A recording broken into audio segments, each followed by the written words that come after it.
সংগীত in comment হলেন অভিষেক বন্দ্যোপাধ্যায়। আজকের ভিডিওতে আমরা আলোচনা করব তারই শিক্ষাগত যোগ্যতা নিয়ে।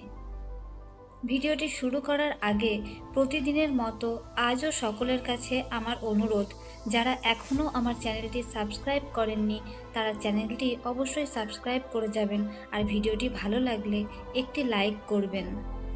অভিষেক বন্দ্যোপাধ্যায়কে নিয়ে সাধারণ মানুষের কৌতূহলের কোনো শেষ নেই।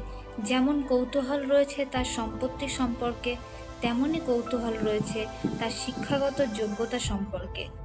যদিও সংবিধান নির্বাচনের ক্ষেত্রে শিক্ষাগত যোগ্যতার বিষয়ে কোনো বাধ্যবাধকতা রাখে না, তবু শিক্ষা অবশ্যই গুরুত্বপূর্ণ একটা দেশ, একটা রাজ্য অথবা একটা জাতিকে সঠিক পথে চালনা করার জন্য।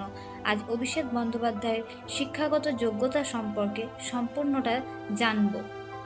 অভিষেকের জন্ম হয় 1987 সালের 7ই নভেম্বর। তিনি MP Birla foundation higher secondary স্কুলে পড়াশোনা করেন। স্কুলের পড়া শেষ করে অর্থাৎ উচ্চ মাধ্যমিক পাশ করার পর তিনি সোজা পাড়ি দেন দিল্লি। সেখানে শুরু হয় তার শিক্ষার আর এক নতুন পথ। যদিও ছোট থেকে রাজনীতির আবহাওয়ায় মানুষ অভিষেক, তাই নিজেকে পাকাপাকিভাবে গড়ে তুলতে এবং পায়ের নিচের মাটিকে শক্ত করতে পরিবারের নির্দেশে এবং নিজের সিদ্ধান্তে স্বেচ্ছায় পাড়ি দেন দিল্লি। দিল্লির Indian institute of planning and management থেকে BBA পাশ করেন। তারপর আবার সেই প্রতিষ্ঠান থেকে MBA করেছিলেন অভিষেক বন্দ্যোপাধ্যায়। সেখানে পড়াশোনা শেষ করে 2011 সালে বাড়ি ফিরে প্রথম তিনি রাজনীতিতে পা রেখেছিলেন।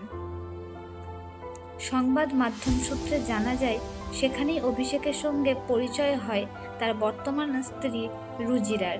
সেও দিল্লিতে পড়াশোনার জন্য এসেছিল। দীর্ঘ 13 বছর তৃণমূল কংগ্রেসের একজন যোদ্ধা হিসেবে কাজ করে চলেছেন অভিষেক বন্দ্যোপাধ্যায়। তিনি সংসদও হয়েছেন।